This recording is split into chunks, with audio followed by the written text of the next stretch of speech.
दिल्ली के सफदरजंग एनक्लेव में कुत्ता टहलाने को लेकर हुए झगड़े में दनादन गोलियां चली।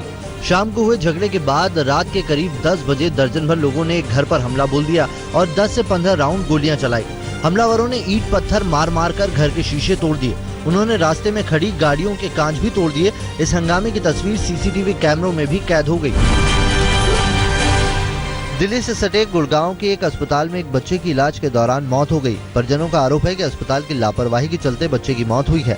अंकित 8 साल का था और कई दिनों से बीमार होने के चलते अस्पताल में दाखिल कराया गया था, लेकिन 2 दिन पहले अस्पताल से उसे छुट्टी मिल गई थी। रविवार को अंकित के पेट में अचानक दर्द हुआ और उसे अस्पताल लाया गया, लेकिन इलाज के दौरान उसकी मौत हो गई। बाहरी दिल्ली के बादली इलाके में टूटा उपद्रवियों का कहर। कॉलोनी में घुसकर कई घरों में की गई तोड़फोड़। इसके बाद विरोध में कॉलोनी के लोग सड़कों पर उतर आए और बादली रोड को जाम कर दिया। आरोप है कि दिल्ली पुलिस पूरे मामले में तमाशबीन बनी रही। पूर्वी दिल्ली के गीता कॉलोनी फ्लाईओवर के पास 6 बाइक सवार बदमाशों ने कंपनी के मार्केटिंग स्टाफ से 17,85,000 रुपए लूट लिए। पैकेजिंग की फैक्ट्री के 2 स्टाफ पैसे लेकर बाइक से जा रहे थे। फ्लाईओवर के पास 3 बाइक सवार बदमाशों ने उन्हें धक्का मारकर गिरा दिया, फिर उनके साथ मारपीट की और फिर पिस्टल दिखाकर सारा कैश लूट लिया। दिल्ली में डेंगू से हो रही लगातार मौतों से चिंतित सरकार। आज स्वास्थ्य सचिव ने बुलाई हाई लेवल मीटिंग। रविवार को दिल्ली के स्वास्थ्य मंत्री सत्येंद्र जैन ने अधिकारियों के साथ आपात बैठक की थी। स्वास्थ्य मंत्री ने दिल्ली के सरकारी अस्पतालों को 1000 नए बेड खरीदने के आदेश दिए हैं। 2010 के बाद दिल्ली में डेंगू के सबसे ज्यादा मामले सामने आए हैं। इस साल अब तक 1259 मामले सामने आए हैं, जबकि 2010 में 1512 केस दर्ज हुए थे। दिल्ली के मुख्यमंत्री अरविंद केजरीवाल ने राजधानी की कानून व्यवस्था पर चुटकी ली है। मुख्यमंत्री ने दिल्ली डायलॉग कमीशन के कार्यक्रम में कहा कि उनकी बेटी IIT में पढ़ती है। जब तक वो घर नहीं लौट आती वो फिक्रमंद रहते हैं। दिल्ली में ज्यादातर माता पिता की ऐसी ही हालत है। केजरीवाल ने कहा कि अगर एक मुख्यमंत्री डरा हुआ महसूस करता है तो आम जनता कैसा महसूस करेगी। वो खुद भी सिक्योर महसूस करेगी और उसके माँ बाप और उसके घर के लोग भी सिक्योर महसूस करेंगे और वो ये डरे हुए नहीं रहेंगे कि वो लड़की शाम को ठीक ठाक वापस लौटेगी कि नहीं लौटेगी। वो रात को आराम से दिल्ली की सड़कों पे लड़कियां घूम सकें, महिलाएं घूम सकें, अपने आप को सेफ महसूस कर सकें। ऐसा सिस्टम हम लोगों को तैयार करना है। दिल्ली के पूर्व कानून मंत्री सोमनाथ भारती को उनकी पत्नी लिपिका ने सामने आने की चुनौती दी है। लिपिका की शिकायत पर सोमनाथ के खिलाफ FIR दर्ज हुई है और पुलिस उन्हें पूछताछ के लिए 2 बार नोटिस भेज चुकी है, लेकिन सोमनाथ गायब है। खबर है कि सोमनाथ ने अग्रिम जमानत अर्जी दाखिल की है, जिस पर आज सुनवाई हो सकती है। दिल्ली के स्कूलों की मैनेजमेंट कमेटी में वहां पढ़ने वाले बच्चों के पेरेंट्स भी शामिल किए जाएंगे। मैनेजमेंट कमेटी में 12 अभिभावक मतदान के जरिए चुने जाएंगे, जो स्कूलों की कार्य प्रणाली, पढ़ाई लिखाई, छात्रों के विकास और कई अहम मुद्दों पर नजर रखेंगे। दिल्ली सरकार ने सभी सरकारी स्कूलों और सरकार से फंड लेने वाले स्कूलों को निर्देश दिया है कि अभिभावकों को इस प्रक्रिया का हिस्सा बनाया जाए।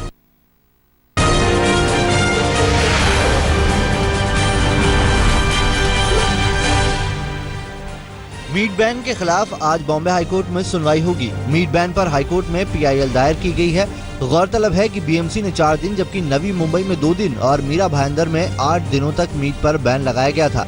जैन धर्म के पर्व की वजह से आदेश जारी किया गया था, पर इसके खिलाफ बॉम्बे हाईकोर्ट में याचिका दायर की गई है।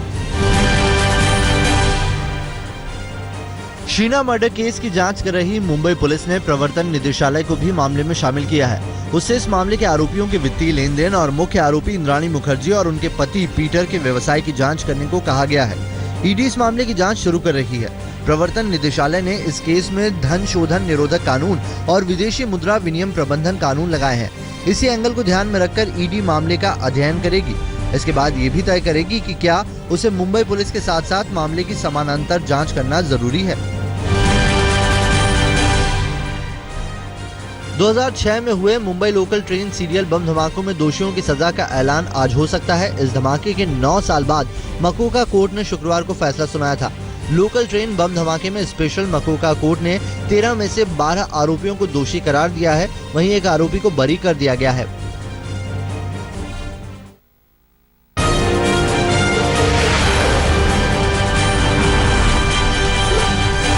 देर रात तक चली बैठकों के बाद भी एनडीए में नहीं सुलझा बिहार की सीटों का पेच। सूत्रों के मुताबिक नाराज मांझी ने इमोशनल कार्ड खेला है। जीतन राम मांझी ने कहा है कि कम सीटें देने से बेहतर होगा बीजेपी सभी सीटों पर चुनाव लड़े। मांझी ने कहा कि वो बिना शर्त समर्थन करने को तैयार है। बैठक में भावुक होते हुए मांझी ने पीएम मोदी की वजह से बीजेपी से जुड़ने की बात कही। एनडीए में बिहार में सीटों को लेकर नए फॉर्मूले को अंतिम रूप देने की तैयारी कर ली गई है। सूत्रों के मुताबिक 160 सीटों पर बीजेपी चुनाव लड़ने का मन बना रही है। खबर है कि बीजेपी अपने सहयोगियों को 83 सीटों से ज्यादा देने को तैयार नहीं। सूत्रों के मुताबिक बीजेपी ज्यादा से ज्यादा मांझी को 18 से 21 सीट देने को तैयार है, लेकिन 5 नेताओं को मांझी को ही एडजस्ट करना होगा। सूत्रों की माने तो एलजेपी को 38 से 39 सीटें मिल सकती है। उपेंद्र कुशवाहा की पार्टी को 23 से 25 सीट दे सकती है बीजेपी। सर लेकिन क्या कोई पेच फंसा हुआ है मांझी जी को लेकर के जो अभी तक कब तक घोषणा हो जाएगी सर? ये बहुत जल्दी हो जाएगी। महाराष्ट्र और केंद्र में बीजेपी की सहयोगी शिवसेना बिहार विधानसभा चुनाव में अपने दम पर चुनाव लड़ेगी। शिवसेना ने अपने उम्मीदवार उतारने का फैसला किया है। पार्टी नेता संजय राउत ने कहा है कि उनकी पार्टी बिहार में अपनी ताकत दिखा देगी। पार्टी 50 सीटों पर अपने उम्मीदवार उतार सकती है। अकेले ही करेंगे। बिहार में हम ज़्यादा से ज़्यादा सीटें लड़ने की विचार में है और उस बारे में शिवसेना के पार्टी चीफ उद्धव ठाकरे साहब जल्दी ही निर्णय लेंगे और घोषणा भी करेंगे। हमारे पास सूची भी तैयार है उम्मीदवारों की। बिहार विधानसभा चुनाव के मैदान में असदुद्दीन ओवैसी ने कूदने का ऐलान किया। सीमांचल के 4 जिलों से लड़ेगी ओवैसी की पार्टी। सीमांचल बिहार का वो इलाका है जहां से राज्य की 243 में से 24 सीटें आती हैं और मुसलमानों की आबादी 40% से भी ज्यादा है। सीमांचल में अररिया, पूर्णिया, किशनगंज और कटिहार 4 जिले आते हैं। बिहार से चुनाव लड़ने के एआईएमआईएम नेता असदुद्दीन ओवैसी के ऐलान पर तीखी प्रतिक्रिया जताते हुए बीजेपी नेता गिरिराज सिंह ने बदजुबानी कर दी। उन्होंने ओवैसी को शैतान करार देते हुए कहा कि ऐसे लोगों के साथ बीजेपी का दूर दूर तक कोई रिश्ता नहीं है। गिरिराज ने कहा कि ओवैसी का बिहार से चुनाव लड़ना चुनाव आयोग के लिए अग्नि परीक्षा है। उन्होंने कहा कि लालू पहले से जाति का जहर फैला रहे हैं और अब ओवैसी आ गए हैं। उन्होंने कहा कि ओवैसी के मैदान में आने से बीजेपी को कोई नुकसान नहीं होने वाला। जीतन राम मांझी के बेटे प्रवीण को पुलिस ने हिरासत में ले लिया था। प्रवीण मांझी के पास से पुलिस ने 4,65,000 रुपए कैश जब्त किए हैं। मांझी के बेटे प्रवीण कुमार का कहना है कि वो ये रकम पटना मकान बनाने के लिए ले जा रहे थे। आचार संहिता लागू होने के बाद 50,000 से ज्यादा की राशि ले जाने पर डिटेल देना पड़ता है। इसी बीच मांझी की पार्टी ने इसे जानबूझकर सरकार के इशारे पर की जाने वाली कार्रवाई बताया। हालांकि पूछताछ के बाद जहानाबाद पुलिस ने प्रवीण को छोड़ दिया है। गया से पटना जा रहे थे घर बनाने के लिए। कितना पैसा था आपके पास? 4,65,000। ये पैसा मैं घर बनाने के लिए ले जा रहा था। हमारा घर हनुमान नगर पटना में है, वो अंडर कंस्ट्रक्शन अभी। इसमें भाइयों से कुछ माँ से मांग कर पैसा लिया था। गुजरात सरकार के न्योते पर पटेल आंदोलन के अगवा हार्दिक पटेल आज मुख्यमंत्री आनंदीबेन पटेल से मुलाकात करेंगे। सरकार ने हार्दिक पटेल के नेतृत्व वाली समिति की उल्टी दांडी यात्रा निकालने की योजना को अनुमति देने से मना कर दिया था। दांडी से अहमदाबाद तक निकाले जाने वाले मार्च का लक्ष्य आरक्षण के लिए पटेल समुदाय को ओबीसी श्रेणी में शामिल करने की मांग के लिए दबाव बनाना है। हालांकि हार्दिक पटेल ने धमकी दी है कि उनकी मांगे नहीं मानी गई तो मंगलवार को रिवर्स दांडी यात्रा निकाली जाएगी।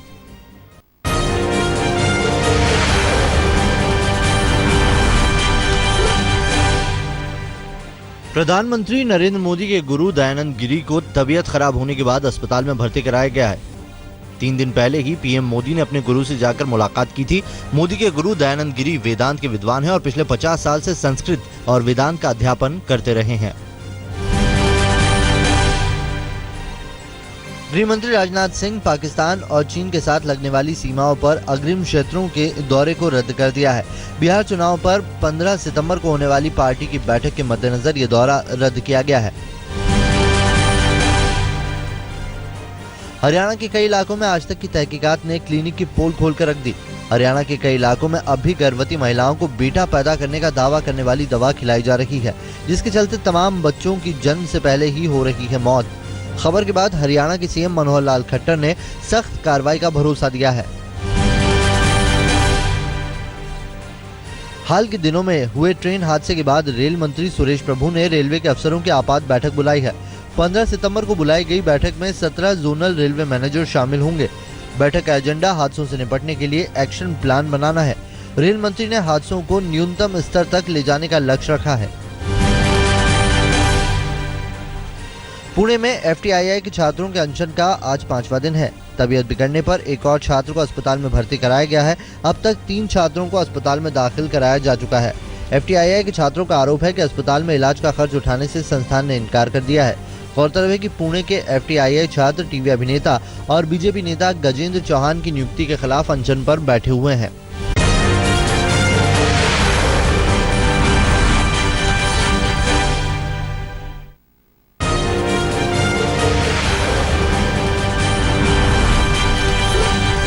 झाबुआ ब्लास्ट के 40 घंटे बीतने के बाद भी मुख्य आरोपी राजेंद्र कसावा पुलिस की पकड़ में नहीं आया है। पुलिस ने कसावा का घर और उसके गोदाम सील कर दिए हैं। मध्य प्रदेश सरकार ने आरोपी की जानकारी देने वाले को 1 लाख रुपए देने की घोषणा की है। इसके साथ ही सीएम ने झाबुआ विस्फोट में मारे गए लोगों के परिजनों के लिए मुआवजा बढ़ाकर 10 लाख करने का ऐलान किया है। यूपी के बुलंदशहर पुलिस ने पंजाब से तस्करी कर बिहार विधानसभा चुनावों के लिए ले जाई जा रही 30 लाख रुपए की विदेशी शराब पकड़ी है। साथ ही 2 शराब तस्करों को गिरफ्तार कर जेल भेज दिया है। यूपी के एटा में एक तरफा प्यार में पड़े प्रेमी ने एक नवविवाहिता लड़की को गोली मार दी। लड़के ने खुद को भी गोली मारने की कोशिश की, मगर लड़की के घर वालों ने उसे पकड़ लिया और पीट कर अधमरा कर दिया। प्रेमी की गोली का शिकार हुई लड़की शादी के बाद पहली बार अपने मायके आई थी। उत्तराखंड के चमोली में 11 साल की एक नाबालिग लड़की की हत्या कर दी गई। घर से दूध बेचने निकली इस लड़की का शव पत्थरों और झाड़ियों के नीचे दबा हुआ मिला। घर वालों को शक है कि उनकी बेटी के साथ पहले रेप किया गया और फिर उसकी हत्या कर दी गई। चश्मदीदों ने लड़की को आखिरी बार एक स्कूटी वाले के साथ बात करते देखा था। पुलिस ने शक के आधार पर स्कूटी चालक को हिरासत में ले लिया है। यूपी के शाहजहांपुर में एक मोबाइल टावर में आग लगने से अफरा तफरी मच गई। 1 घंटे की कड़ी मशक्कत के बाद आग पर काबू पाया जा सका। सदर बाजार इलाके में एक छत पर लगा था मोबाइल टावर और घटना के बाद स्थानीय लोगों में अब दहशत है। यूपी के आजमगढ़ में कर्ज से परेशान किसान ने अपने परिवार के साथ खुदकुशी की कोशिश की। सभी जिला अस्पताल में भर्ती हैं। सूखे के चलते इनकी फसल बर्बाद हो गई थी, लेकिन अब तक प्रशासन के किसी अधिकारी ने इनकी कोई सुध नहीं ली है। जम्मू कश्मीर में बदलाव के लिए बिग कमिश्नर मैराथन का आयोजन किया गया। 10,000 उत्साहित युवक इस मैराथन में शामिल भी हुए, लेकिन अलगाववादी तत्वों ने इसमें हंगामा कर दिया।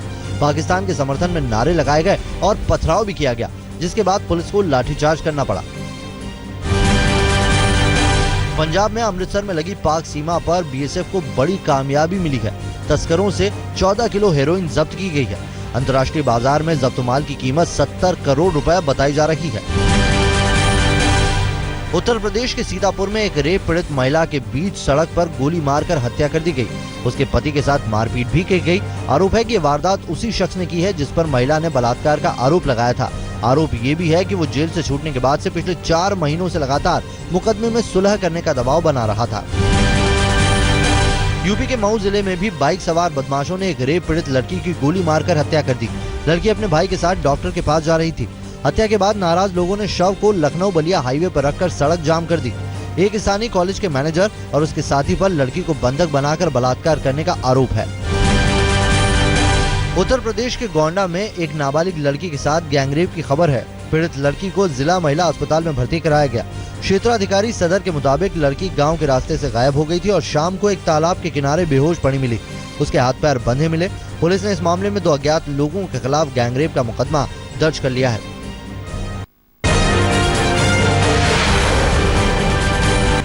बांग्लादेश क्रिकेट बोर्ड ने तेज गेंदबाज शहादत हुसैन को निलंबित कर दिया है। पुलिस के मुताबिक शहादत हुसैन और उनकी पत्नी पर 11 साल की नौकरानी को प्रताड़ित करने का आरोप है। बांग्लादेश क्रिकेट बोर्ड ने कहा है कि शहादत हुसैन ने बोर्ड की छवि को खराब किया है और उन्हें खुद को बेकसूर साबित करना होगा। रवि शास्त्री अगले साल भारत में होने वाले T20 वर्ल्ड कप तक टीम इंडिया के डायरेक्टर बने रहेंगे। इसके साथ ही तीनों असिस्टेंट कोच भी टीम के साथ जुड़े रहेंगे। बीसीसीआई ने ऐलान किया है कि T20 वर्ल्ड कप 11 मार्च से 3 अप्रैल 2016 के बीच होगा। ऑस्ट्रेलिया के पूर्व कप्तान स्टीव वॉ ने कहा है कि अजिंक्य रहाणे में उनको सचिन तेंदुलकर की झलक दिखती है। वॉ ने यह भी कहा कि रहाणे की जबरदस्त तकनीक उनको काफी आगे तक ले जाएगी। 27 सितंबर को होने वाले बीसीसीआई कार्य समिति की बैठक टलने के आसार हैं। बोर्ड के सचिव अनुराग ठाकुर के मुताबिक बीसीसीआई ने सुप्रीम कोर्ट में याचिका दायर कर एन श्रीनिवासन की बीसीसीआई बैठक में शामिल होने के संबंध में दिशा निर्देश देने की अपील की है। इंग्लैंड के वनडे कैप्टन इयॉन मॉर्गन चोटिल होकर 5वें वनडे के बीच से ही बाहर हुए। मिचेल स्टार्क के बाउंसर पर मॉर्गन के सिर में चोट लगी।